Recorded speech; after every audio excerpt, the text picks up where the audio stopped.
amazing stories. Olá, Luíno. Olá, Carlos. Olá, Guilherme. Antes de mais, para esta conversa a que tu me trouxeste, já ouviste, obviamente, acabadinho de sair ontem da tua apresentação, com muita alegria, ainda não está assinado, ainda não tive coragem sequer de lhe pôr os olhos em leitura, porque quero tratar isto com todas as devidas rendas nos punhos que merece. És um homem generoso. Eu não sou nada generoso, tu é que és um homem com muitos talentos. Eu espero que isto me vá ajudar a resolver o dilema que me trouxeste para hoje. Eu ainda não percebi porquê, mas eu já lá vou. Desde já vou tomar a minha posição, porque estamos a falar sobre o filme District 9, que é... Como é que eu devo dizer? É uma aventura narrativa híbrida, atoleimada, embora desculpada pelo humor, sobre uma personagem completamente medíocre que faz uma aventura absolutamente descabelada sobre a chegada de uma nave espacial que fica a parar em Joanesburgo. Sobre Joanesburgo. Desculpa, Pedro, a nave avariou no ar. Ainda teve suspensa. Sim, não se sabe muito bem, quer dizer, não se sabe muito bem o que aconteceu. Supostamente terá sido isso. Já lá vamos. Deixa-me arrumar as coisas para tu depois poderes ter espaço, porque tu disseste que ias utilizar isto para nós discutirmos de uma forma ideológica a metáfora da coisa. Que é provável que eu tenha dito isso que não me lembro. Disseste seguramente, aliás, por isso é que eu trago a minha defesa. Foi mesmo oportuno, mesmo oportuno. Mas a questão não é essa. A questão é mais simples. Há uma palavra que ontem foi usada que eu tenho pavor. Eu tenho uns pequenos medos também, que já reparaste, e confesso-os aqui à vontade, porque acredito também pouca gente nos vê e ouve, portanto, provavelmente as coisas não terão outras consequências. E esta palavra deixa mesmo assustado. Chama-se metanarrativas.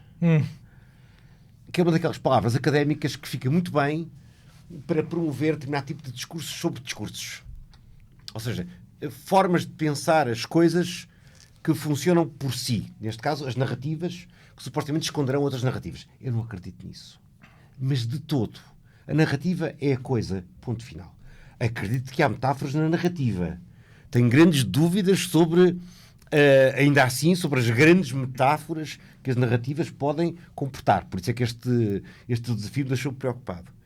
E, para além disso, como se isso não bastasse, a questão mais curiosa é esta. Já sabes que eu já vou assumir também que tenho, é mais um dos meus medos, tenho um certo arrepio em relação à moral das histórias. Eu estou a evitar não olhar para o objeto que trouxeste hoje, que é... O tio Marx? É o tio Marx.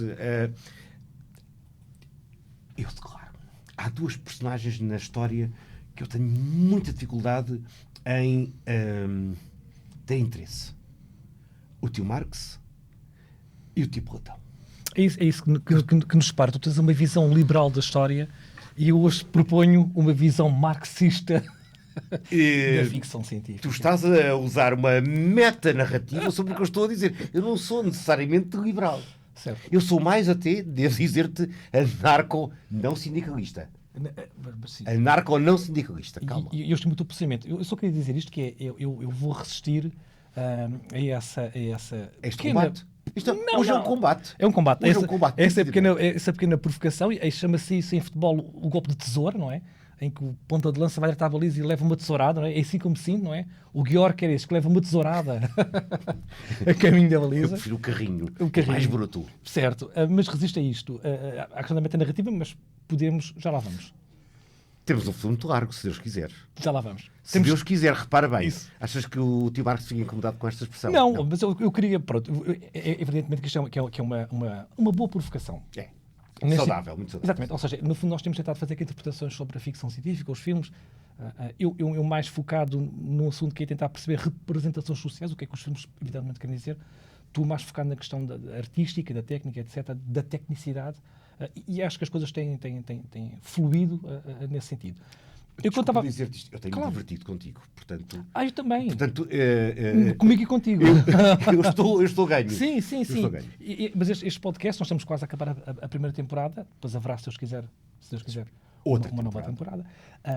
E eu trouxe o District 9 por um motivo, como debate, e estava a pensar nisso quando estava a ver o filme, e também quando estava, tenho que ser honesto, a preparar a apresentação do livro sobre o PCP.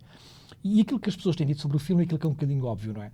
Ou seja, que aquilo os alienígenas, no fundo, representam aquele outro que é diferente e que se trata, no fundo, de uma metáfora, até porque o filme se passa em África do Sul, em alguns locais que são locais verdadeiros, reais da África do Sul. Sim, desculpa, deixa-me só ajudar-te a completar. Claro. O District 9 vem justamente do 6º distrito, onde foi feita exatamente a mesma coisa na linguagem narrativa da ideologia, dentro do apartheid, em que foram retiradas toneladas de desgraçados que viviam lá para dar lugar àquele distrito a outras ocupações. Isso, no fundo, é a versão confortável do filme, que eu aceito. Ou seja, o filme pode tratar disso. O alienígena é outro que é diferente, que vive naqueles bairros segregados, e que, no fundo, o filme trata basicamente de duas ideias, nessa perspectiva, enfim, que está um pouco já institucionalizada, e é sobre isso que eu venho hoje fazer a revolução.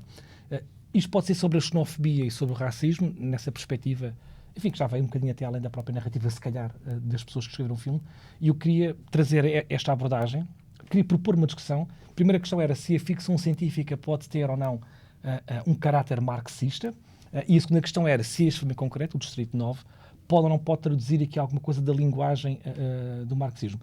Porque se nós quisermos torcer aqui um bocadinho a própria narrativa, eu acho que nós conseguimos, e é para aqui que eu queria, no fundo, conduzir-te e ao Guilherme, sobre algumas características que podem ali estar. Ou seja, no fundo, como é que o marxismo, como é que o tio Marx, se pode expressar neste filme. Eu vejo ali alguns elementos que é, em primeiro lugar, existem classes, existe uma classe dominante, e aqui vou esquecer a raça e a língua, etc. Existe uma classe dominante e uma classe que é dominada, e esse aspecto é um aspecto que Marx estuda desde sempre, não é? A interpretação marxista da realidade da história tem a ver com isso, não é? Primeiro foram os escravos e os donos dos escravos, depois, numa fase posterior, os senhores feudais e os servos. E estamos numa nova fase em que o capitalismo geraria esta outra escravatura. Portanto, eu consigo ver neste filme, no Distrito 9, aqueles camarões gigantes como sendo, como traduzindo ali uma luta de classes. Vejo um outro elemento, que é a minha segunda proposta marxista, vejo um quadro opressivo, um quadro policial fortemente opressivo. E, de facto, os outros, aqueles que são diferentes, a outra classe, vivem sim segregados e vivem debaixo de um regime policial. Vejo também uma violência que não é direta sobre os trabalhadores, vejo uma violência indireta, que é a ameaça da fome e a forma como isso é usado contra aqueles que são diferentes. E, portanto, eu, quando junto estes elementos todos, consigo ver aqui, com uma certa generosidade da minha parte, evidentemente, uma fotografia contemporânea da sociedade. Vejo estratificação social, vejo uma coisa que é muito preocupante para mim, para ti e para o Guilherme, tens a certeza disso, que é a segregação social. E aqui estou uma vez mais a fugir do território fácil da xenofobia e do racismo. Queria mesmo pedir-te isto, se tu não consegues ver aqui uma luta de classes neste sentido. E nem sequer estava a colocar a questão que isso seria muito fácil sobre o sistema capitalista. Mas neste sentido da existência das classes diferentes que entram neste choque. Deixa-me dizer-te isto. Eu vou depois rematar. Eu tinha-te prometido que não ias ser meigo. Que não ia ser meigo. E não é uma posição ideológica, nem sequer política, como é evidente, nós estamos aqui com certeza. A ter uma saudável distância. E é uma coisa muito bonita, porque tu és a primeira pessoa a dizer: eu tenho investigado, tenho publicado sobre o PCP, mas eu não sou marxista. Dizes tu. Se eu poder corrigir-te, eu tenho dito que aos 52 anos já não corro risco de vir a ser comunista. As pessoas podem ficar tranquilas. Mas, no mesmo sentido também, não corro o risco de ser anticomunista. Eu não coloco as questões em termos de ser marxista, mas a questão em termos de ser ou não ser comunista, no sentido de ser simpatizante, filiado, em relação ao Partido Comunista Português. Certo, mas agora foi a minha é daí que vem a minha liberdade. E tu tens muito treino a fugir a estas rasteiras.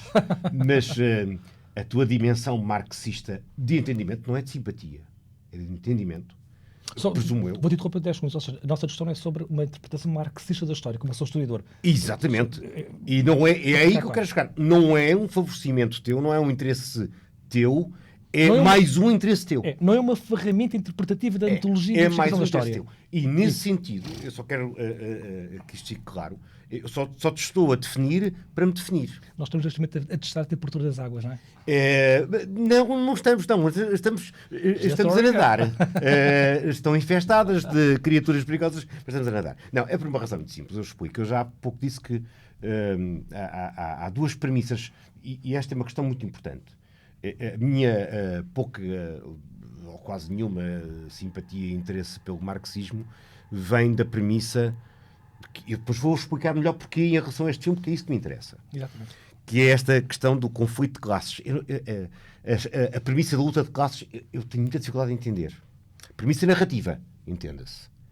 A premissa de conflito de classes eu entendo. Certo? Mas depois eu vou terminar. Em relação ao Platão, é a premissa da alegoria da caverna.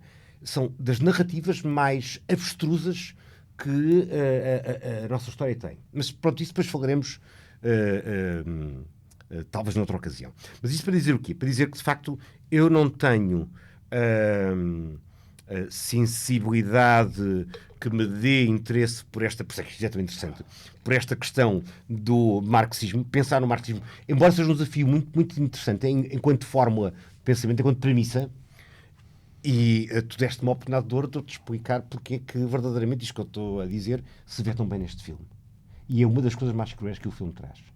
Eu não sei se é intencional, mas eu acredito, e tu és capaz de estar certo, que o filme tenha sido medido exatamente neste paradigma marxista. Porque está forçada a narrativa exatamente a este conflito de classes. Não, eu acho que o filme ficou preso às grevetas do racismo, da xenofobia, da África do Sul, dos subúrbios, e eu queria tirá-lo de lá e queria elevá-lo à categoria de um potencialmente filme marxista. Não creio. Eu creio que é mesmo um filme que está... Eu não sei se é um filme marxista, mas está pensado de acordo com esta premissa do conflito de classes. Okay? Neste caso, as classes são classes de... Não importa quais, são os diferentes. Exatamente, de origens diferentes. Que estão segregados. E que estão... Eu não sei se o conflito de classes leva necessariamente a uma segregação, mas isso é uma questão não, já... Para dizer isto, se for uma agregação social e económica... Sim. Já há muitas formas de segregação. Tens razão. Mas as pessoas que não têm possibilidade de pagar as suas rendas de casa porque não têm um emprego digno... Sem dúvida, são pessoas segregadas económica e socialmente, não é? Há muitas formas de segregação. Eu não diria segregação porque é uma palavra que pode ser... Porque é propositada. Sim, claro. É o próprio claro sistema que gera este modelo. Mas uma coisa é certa, são pessoas que estão... Há muitas formas de inibição e de isolamento. Certo. E de... Não só de segregação, porque segregação é uma ferramenta de definição muito, muito poderosa. Mas sem dúvida, nós podemos entender as coisas em termos de segregação, sem dúvida nenhuma. E quem diz isso diz, por exemplo, o acesso ao ensino superior, o acesso aos transportes. Sim, mas voltando ao filme, às vezes há algum tipo de segregação potencialmente com este caráter que eu estou a dizer, social e económico, ou não vês? Vejo. Nesse sentido é claro. Só que o filme parte... E é que eu quero... vamos deixar um bocadinho as tais metanarrativas. As narrativas, além das narrativas, ou as narrativas ocultas. Ou outras formas de narrativa... Passamos às transnarrativas. Não. A narrativa em si. A narrativa tem um modelo que é incómodo. Para mim, pessoalmente, é muito incómodo. Deste filme em concreto? Deste filme em concreto. Porque funciona como uma espécie de documentário que não é documentário, com pedaços de reportagens de televisão. Eu sei que não é fácil, mas se este modelo fica bem no Borat, aqui parece-me completamente arriscado, tonto, sobretudo não só por causa disso, é porque não é coerente. Porque depois deixa esse discurso e entra no domínio da ficção pura. E depois regressa outra vez para fazer o fecho. Portanto, por um lado, tem esta canalização, que agora usamos essa figura, que é uma mistura de PVC com chumbo, ou com ferro, ou galvanizado. Isso é questão técnica da narrativa. É questão técnica. Mas quando tu raspas o verniz, o que é que tu vês lá de baixo? Eu já te vou dizer o que é que vejo. Tu estás a puxar um osso para ele ficar à vista, eu já o trago. Mas deixa-me só, antes de lá chegar, e depois desta questão, desta dimensão completamente híbrida da narrativa, a personagem é muito fraca. Muito fraca. Eu sei que foi feita exatamente Qual personagem? O protagonista. Aquele idiota, Mas eu confio aquele idiota genro do Não. homem da... Vou ter de interromper, porque eu, nesta perspectiva marxista, vejo a personagem coletiva. Não consigo ver a personagem individual. Não... Aproxima-te, está bem? Eu prometo Eu ser... só vejo a personagem coletiva, não consigo. Eu prometo ser dócil Generoso depois comigo. na minha estocada final. Mas já lá vamos. Deixa-me só voltar outra vez aqui à personagem. Eu percebo-te. Tu estás montaste bem o teu ardil. Estou a calhar tempo. Estás absolutamente dominado pela... Estou revolucionário. Podes dizer isso? Estou leninista hoje. Não, sim, talvez. Hoje estou leninista. Desde que não te Vou caias... com o podcast marxista-leninista, se calhar, Desde provavelmente. que não chegues à dimensão trotskista, porque essa que é mesmo preocupante. Pois, eu espero que não. Essa que é mesmo preocupante. Digamos que eu estou... Agora vou usar uma figura que nem sequer sou um grande simpatizante, mas teve das ideias mais divertidas, e eu já lá vou, que é o Bakunino. Mas que é, de facto, uma personagem que traz uma dimensão, essa sim, verdadeiramente revolucionária, porque anula tudo. E eu já vou explicar onde é que está esta ideia de revolução, na anarquia. Então, a personagem é completamente medíocre. Está lá a dimensão capitalista da indústria, porque é uma dimensão completamente nova, que na origem do marxismo não tinha este poder, porque, na verdade, aquela estrutura que vai fazer a deslocação daquelas criaturas todas é uma empresa privada que é dedicada basicamente ao armamento. E, portanto, a lógica que está lá, verdadeiramente em termos de coerência, de suporte, é a lógica de armamento. Ou seja, aquelas criaturas alienígenas têm armamento que tem uma virtude fantástica, que é a sua sofisticação, mas por outro lado tem uma limitação, porque só funcionam com o ADN daquelas criaturas. Vou ter de interromper. Agora aqui estás mesmo a jeito para isto. Então, bem. Onde tu vês armamento, onde tu vês a indústria do armamento, o que é que eu vejo? Vejo os meios de produção. Que bonito. Eu vejo aí a apropriação dos meios de produção por parte do Estado capitalista. Então, não serão os meios de produção. Os meios de produção já os têm. Tem uma coisa ainda mais cruel, que é o roubo dos próprios produtos, da solução, das ideias para o... Continua a ser a apropriação capitalista dos meios de produção e da propriedade intelectual. Não achas? Sem dúvida, sem dúvida. Poxa, tu estás verdadeiramente agressivo hoje na tua dimensão.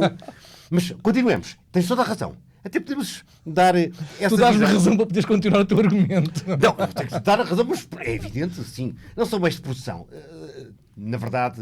Então não tens razão por generosidade. Não sejas indulgente. Quer dizer, mas tenho que reconhecer que sim, porque há falta de melhor. Eles verdadeiramente o que querem são as patentes. Ponto final. Okay? Como é evidente. Portanto, os meios de produção já os têm. Certo. Depois tem pormenores de humor absolutamente ridículos. Aquela ideia de levar as criaturas a assinar o formulário, a concordar com a solução em que os meios os vão deslocar, é completamente patética. Quer dizer, aquilo é tão ridícula que torna a metáfora tão óbvia que perde qualquer interesse, certo? Porque ele, o genro que foi nomeado pelo seu poderoso sogro, anda ali com aquela barba de 2 semanas e meia, desequilibrada entre a parte de baixo e o bigode, que é uma coisa que ainda é mais desagradável, mas que aceita fazer um papel absolutamente cretino, porque ele é um cretino, e depois, obviamente, descobre finalmente uma dimensão humana. Portanto, eu não sei como é que eu discordo disso. Eu não sei qual é, deixa-me só terminar, não sei qual é a tua abordagem marxista para esta componente humana, mas gostava de ouvir. Sim, eu vou guardar isso, vai ser o meu trunfo final, mas queria só voltar para um argumento que eu acompanho, enfim, em sentido lá, tem relação à narrativa e às nobilidades. E isso é bastante isso. Helena Caprina. Sim. Embora é um filme que se vê. Sim, vê-se com alguma facilidade, até com alguma... Quer dizer... diversão não mas com interesse, sim. Isso, eu chamava a atenção para esta questão que nós tentamos ver ficção científica de uma outra forma e às vezes fazemos estes exercícios, enfim, com algum sarcasmo, evidentemente.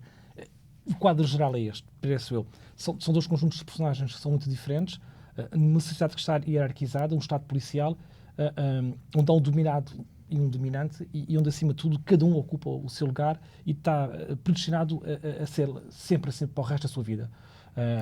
Se nós quisermos, uma vez mais, ver isto com uma perspectiva marxista, a relação entre o servo e o escravo, entre o dono e o senhor. Vejo isto, e o filme diz muito isso, ou seja, que as pessoas de facto estão destinadas a ser aquilo que são. A repressão policial permanente, no sentido de que as pessoas que estão num certo sítio, segregadas e com uma certa violência, não têm mobilidade também para daí sair. Eu sei, evidentemente, nós estamos aqui a forçar um pouco as coisas, mas vejo muito isso. E vejo uma característica que tu há pouco ias aflorar e eu depois não te deixei acabares, tem a ver também com um desprezo em relação a classes diferentes. Neste caso, o filme, há um momento que eu vi, e na altura nem dei muito valor, que é quando ele destrói, creio eu, ou manda queimar ou queima os ovos, ou seja, a descendência de uma outra espécie. E mostra também um desprezo, porque eu também vejo muito isso na nossa...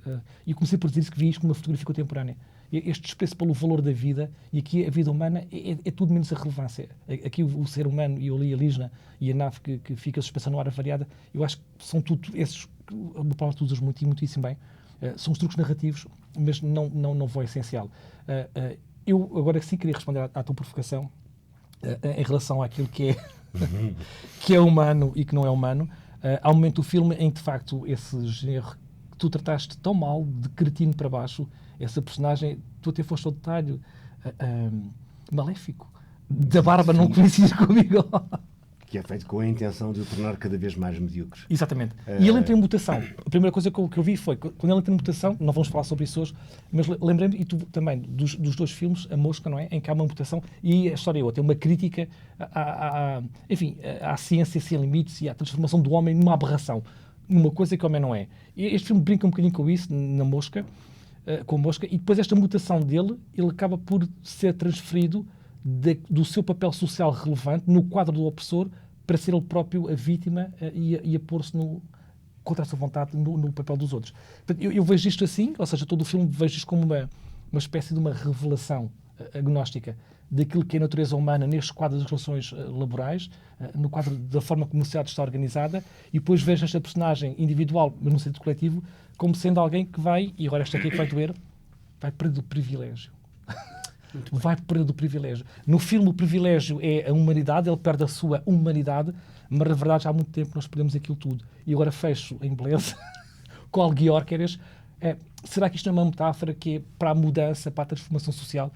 Porque o marxismo-leninismo, neste caso a associação entre Marx e a Revolução Russa, o que faz é isto. Tem uma interpretação da história, e isto não é coisa pouca, ou seja, consegue interpretar o mundo contemporâneo, e ao mesmo tempo tem um sentido histórico, ou seja, sabe para onde é que a história vai. E este filme, há ali um momento em que, para mim, fica aberto. Este processo de mutação daquela personagem, que representa, de facto, todo um sistema, deixa isto aqui aberto. Será que o que está para vir não é uma ruptura da social? Não. Agora... Estranharia isto dissesses sim. Pois é por isso que estamos aqui.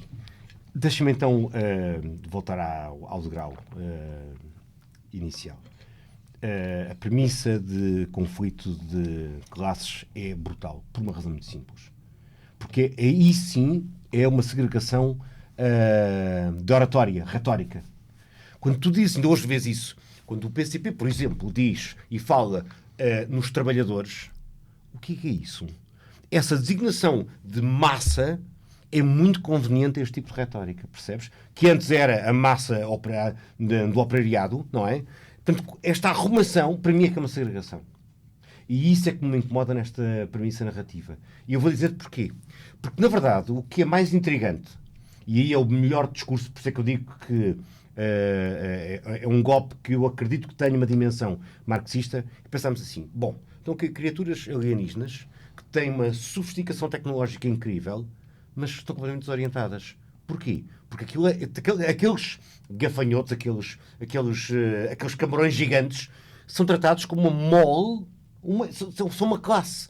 Eles em si são uma classe. Claro que está um que é um engenheiro. Sim, mas o que é que o que é que os outros... Tu achas normal? Tu achas... Eles não podem regressar a casa. Mas, tudo bem, mas tu achas natural que aquelas criaturas que vêm de um mundo completamente diferente, muito mais avançado, quiçá... Há pequenos pormenores com graça. Tu não sabes se aquelas criaturas não foram antes humanoides. Porquê? Porque o humano começou a transformar-se em gafanhoto justamente por causa da contaminação que teve com um dos produtos... Daí eu ter falado nesta dinâmica da desumanização e humanização que se pela mutação. Tens toda a razão. Mas tratar aquelas criaturas todas como uma mole completamente cretina, limitada, sem qualquer talento, eu acho que isso é que é verdadeiramente ser uma espécie de Mas o filme não faz retórica. isso. O filme reconhece, aliás, reconhece ter uma certa superioridade em termos de inteligência. Aos Sim, papéis mas a explicação que dão, narrativa, é provavelmente perderam a liderança, provavelmente por isso é que estão desorientados. Desculpa, esta arrumação ideológica não faz sentido. Então, mas, E daquela mal. Repara, são milhões. Só há um que é o engenheiro que supostamente está a trabalhar há 20 anos. Carlos Costa, Desculpa, isto é contra toda tu a acabaste de me coerência. dar razão. Quando tu dizes que eles estão desorganizados, é um pouco como o movimento operário que está à espera que chegue o partido da vanguarda Isso é para uma desculpa. mobilizar a classe Não, é uma desculpa. e fazer a revolução. A dimensão anarquista seria muito mais eficiente se, por exemplo, um deles tivesse a capacidade para fugir, a virar o jogo, não sei, fazer qualquer coisa que fosse muito mais surpreendente e se calhar mais interessante em termos narrativos do que o engenheiro que consegue finalmente fazer aquilo que depois, pormenor genial, que diz o meu filho mais velho com alguma ambiguidade que eu não consigo resolver. E, aliás, supostamente deveria estar em feitura uma sequela, que é repetido 3 vezes que ele volta dentro de 3 anos promete-lhe ele para o resgatar. Não voltou. Porque é que se pode, metaforicamente, devemos confiar naquelas criaturas? Afinal de contas, se calhar... Isso é uma premissa para o Distrito 10. Talvez. Está há 10 anos sem ser falado. Talvez. Mas é curioso, porque ele repete 3 vezes e diz que promete de 3 anos. Mas há aí uma falácia justamente nesse lado em que, em última análise, quer o ser humano já híbrido, que depois se torna num deles, quer aquelas criaturas, no fundo também são todas iguais, percebes? Nós estamos sempre do nosso tempo e tu vais terminar fazendo a sugestão para o próximo podcast. Eu, quando vejo o filme, e agora tudo resumindo, se nós quiséssemos fazer uma coisa com a qual tu lidas mal, e eu também, não é? Se isto tivesse uma moral, e não tem, evidentemente, uma moral, mas que tivesse, talvez fosse isto, não é? O que é que nos acontece a nós, na nossa vida cotidiana, quando somos colocados no lugar do outro? E esta personagem, que é um tirano, que representa as corporações, que representa o sistema opressivo policial, ele vai-se mudando até se transformar no outro. E talvez isto seja um bom ponto de reflexão para o nosso cotidiano. Quando nós somos forçados a colocar-nos no papel do outro, obriga-nos a ver o mundo de uma outra perspectiva. E eu acho, e queria terminar só a dizer isto, é isso que nos faltou hoje. Isto foi um pouco uma brincadeira, provocação, mas falta-nos isto no mundo contemporâneo, nós sermos capazes de nos colocar no lugar do outro. E esta personagem é forçada a colocar-se no lugar do outro, literalmente na pele do outro, e a partir desse momento ele começa a ver o mundo de uma outra forma, que não é certa nem errada, é ver o mundo do lado do outro. E falta-nos muito isto, não é? Esta capacidade de nos humanizarmos através da perspectiva dos outros. E a sci-fi, para mim, trata disto, não é? Trata-se, de fundo, de reflexões sobre a natureza humana. É verdade, tens toda a razão, mas sabes... Tu dizes sempre isso só para me deixares confortável. Não, é verdade. Porque a gênese das histórias é exatamente essa, não é? É tu teres a noção do limite de uma personagem que está a tentar resolver alguma coisa, mas que está a encontrar dificuldades, mas nós queremos ver como é que vai tentar resolver, e isso é uma forma de nós entendermos, e nós estamos a projetar no lugar das personagens. É inevitável, é assim que sempre foi. A única coisa que eu tenho que voltar a dizer isto, porque isto para mim incomoda-me mesmo bastante, que é este entendimento. Chegou-me neste filme, Palavra de Honra, aquela massa de criaturas do outro planeta serem tratadas todas da mesma maneira. É uma verdadeira classe social, mas ali não há um conflito de classes. Porque do lado dos seres humanos... Não há? Espera. Há um Estado opressor, um Estado autoritário, um Estado autocrático. Só não é um czar, de resto está lá tudo. Sim, está lá a fome, a miséria, a opressão, a violência direta, a violência indireta. A ideia da libertação, da escravidão. Repara, não é o mapa ideológico que eu estou a discutir. É a definição ideológica de classe. Entendes? Entendo. A partir de depois, toda essa retórica assumida, depois, claro, que podes ir por aí fora, podes ir para o Estado repressor, podes ir... Mas tu cometes um erro, tu não podes fazer esse tipo de metáforas referindo-te à luta de classes como os camarões, porque isso é ou como a gamba, ou como os carabineiros, não é? Então temos de ter prudência com esse tipo de metáforas. Mas a narrativa, muito uma amêijoa. Mas aquela narrativa está montada nessa presunção. Mais ainda, do lado dos humanos, a mole é medíocre na mesma medida. Daí ser uma fotografia do mundo contemporâneo. Na minha opinião, evidentemente. Mas não é... Sim, estás a dar um entendimento redutor para caber na visão marxista. Tens razão, é verdade. Mas não é isso que as histórias contam. As histórias têm personagens extraordinários. Eu não vejo ali nada de extraordinário. Não vejo ali uma única personagem extraordinária. Começámos por aí. E mais, vejo até mesmo outra vez, uma espécie de pressão em que todas aquelas criaturas estão limitadas a esse lado anarquista de poder fazer alguma coisa diferente. Okay. Percebes? Certo. É isso que me deixou incomodado. Para além da personagem que é muito pobre. Mais personagens para mim não dão boas histórias. Sim, isso é verdade. Sabes? E qual é a tua proposta para o próximo podcast? E aqui, eu já te vou dizer. E já vais perceber que isto depois... Eu ia falar na mosca, mas ainda bem que a trouxeste. Porque o que eu vou falar é sobre justamente uma dimensão híbrida muito próxima, mas não nesse sentido. Não, fica declarado. É o Robocop, o 1 e o 2.